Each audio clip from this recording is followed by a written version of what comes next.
इसके क्या कारण हैं कि इतनी तेज गति से बढ़ रहा है? एक्चुअली इसका प्रमुख कारण तो है वो वही है कि लोग बहुत लापरवाह हो गए थे, और जिस तरह से कोरोना काफ़ी मंदा हो गया था और काफ़ी कम केसेज आने लग गए थे, तो शायद लोगों को लगा कि भाई ये ख़त्म हो गया है। तो जो 3 चीज़ें प्रमुखता से बताई जाती थी कि भाई मास्क लगाना है, सोशल डिस्टेंसिंग रखनी है और हाथ मुंह थोड़े साफ़ रखने हैं, बार बार सैनिटाइजर का यूज़ करना है, ये सब लोगों ने बंद कर दिया था। और गवर्नमेंट ने भी सब चीज़ ओपन कर दी थी, तो सब चीज़ चाहे मॉल्स हों, चाहे बाज़ार हों, चाहे ट्रेन्स हों, चाहे बसेज हों, सब में वो भीड़ थी और किसी ने भी इस तरह से कोई नियमों का पालन नहीं किया। इसी के साथ साथ पिछले दिनों में अपने देखा कि बहुत सारी शादियां भी हुई और धरना प्रदर्शन भी हुए, इलेक्शंस भी हो रहे हैं। ये भी एक प्रमुख कारण है जिसमें कि सोशल डिस्टेंसिंग बिल्कुल मेंटेन नहीं की गई और ना ही मास्क का यूज़ किया गया। दूसरा जो प्रमुख कारण जो लग रहा है वो ये है कि पहले ये लग रहा था कि शायद इतने सारे केसेस को वैक्सीन लग गए हैं, इतने केसेस हो चुके हैं, तो एक हर्ड इम्यूनिटी डेवलप होगी। लेकिन अब ये मालूम पड़ा है कि कोई दूसरा स्ट्रेन जो है वायरस का वो डेवलप हो गया है, और जो एंटीबॉडीज़ ऑलरेडी कुछ पर्सन्स में बन गई थी वो उसको कामयाब नहीं हो रही हैं वायरस को मारने के लिए।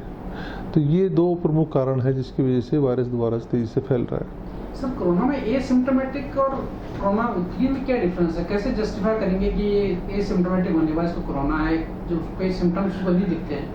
नहीं, एक्चुअल में क्या है कि देखा जाए तो कोरोना भी एक वायरल फीवर ही है, और वायरल फीवर में अपन देखते हैं कि किसी को हल्की सी खांसी जुकाम होती है, दूसरे लोगों को काफ़ी तेज बुखार आता है और वो काफ़ी सीरियस भी हो जाते हैं।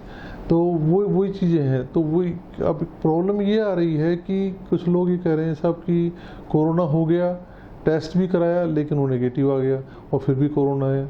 तो उसका जो कारण है वो ये कि जो PCR टेस्ट अभी तक कर रहे थे वो एक्चुअल में जो फर्स्ट स्ट्रेन आया था उसके मुताबिक वो टेस्ट कर रहे थे और वो टेस्ट पॉजिटिव आ रहे थे।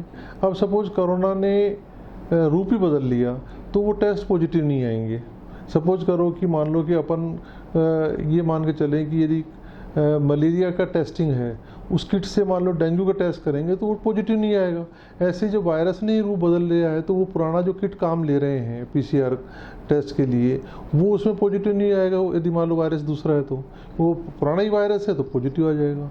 तो एक तो प्रमुख कारण ये है कि भाई वो पॉजिटिव नहीं आ पा रहे हैं, कोरोना से पीड़ित है तब भी नहीं डिटेक्ट नहीं हो पा रहे हैं। फिर वो 4-5 दिन निकल जाते हैं और फिर क्या है कि उसका जो CT स्कैन कराते हैं तो उससे डायग्नोस हो जाता है, क्योंकि CT स्कैन काफ़ी डायग्नोस्टिक होता है कोविड बीमारी के अंदर। सर, अभी देखने में आ रहा है कि जो यंगर ग्रुप जो है इनमें ज़्यादा तेज़ी से फैल रहा है। यंगर ग्रुप में इसलिए फैल रहा है कि अभी जो म्यूटेंट आया है, जो स्वरूप बदला है वायरस ने, और तो वो क्या है कि एक तो क्या है कि जो बड़े लोग थे जो ज़्यादा एज के थे प्रोबेबली उन्होंने सबने वैक्सीन लगवा लिया है, काफ़ी लोगों ने लगवा लिया है, सबने तो मैं नहीं कहूँगा बट काफ़ी लोगों ने लगवा लिया है, तो उनको नहीं हो रहा है। तो वायरस यंग जनरेशन वालों को ज़्यादा हो रहा है और ये ऐसा लग रहा है कि जो म्यूटेंट वायरस आया है ये ज़्यादा कंटेजियस है। और ऐसा नहीं है कि बड़ी उम्र वालों को भी ये काफ़ी तेज़ी से फैल रहा है और उसकी दुष्प्रभाव भी ज़्यादा आ रहे हैं। और लेकिन यंगर जनरेशन ऑफ कोर्स ज़्यादा एक्सपोज हो रही है, बाहर ज़्यादा निकल रही है, तो नेचुरली उनको वो ज़्यादा लापरवाह भी ज़्यादा हैं वो सब लोग, इसलिए उनको ज़्यादा केसेस उनके मिल रहे हैं। सर, कौन सी क्रिटिकल बीमारी, सपोज करो कोई डायबिटिक है और उसको डायबिटीज बढ़ी हुई है, उस कंडीशन में क्या उनको वैक्सीन लेना चाहिए या?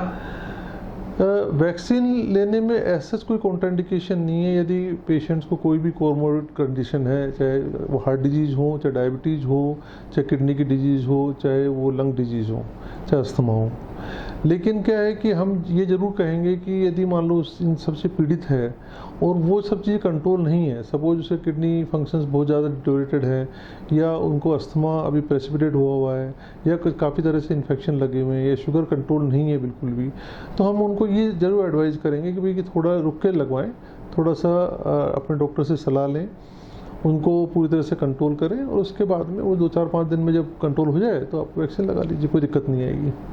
अभी सर जिस गति से बढ़ रहा है कोरोना, इसमें क्या मैसेज लोगों को दें कि लोग प्रिवेंटिव या प्रिकॉशन ले सकें?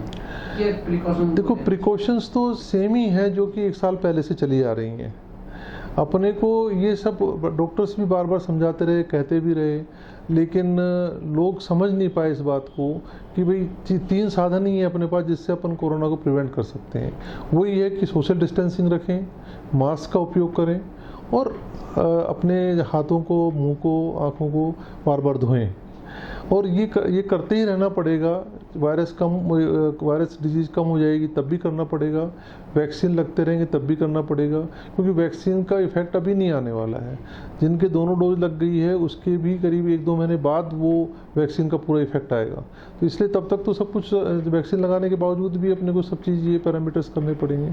पर इस सब में महत्वपूर्ण जो मेरे को लग रहा है वो mask is most important thing, क्योंकि ये अभी जो नई रिसर्च आई है उससे लग रहा है कि फोमाइट्स से जो है वो नहीं फैल रहे हैं, लेकिन यदि कोई कॉफिंग है, स्नीजिंग है, उसकी वजह से मतलब ज़्यादा कोरोना के वायरसेस फैल रहे हैं। तो यदि अपन मास्क लगा के रखें, तो अपन ये साधारण मास्क भी लगा के रखें और दोनों पर्सन ने मास्क लगा रखे हैं, तो हमको ये मालूम है कि 90% तक बचत हो जाएगी।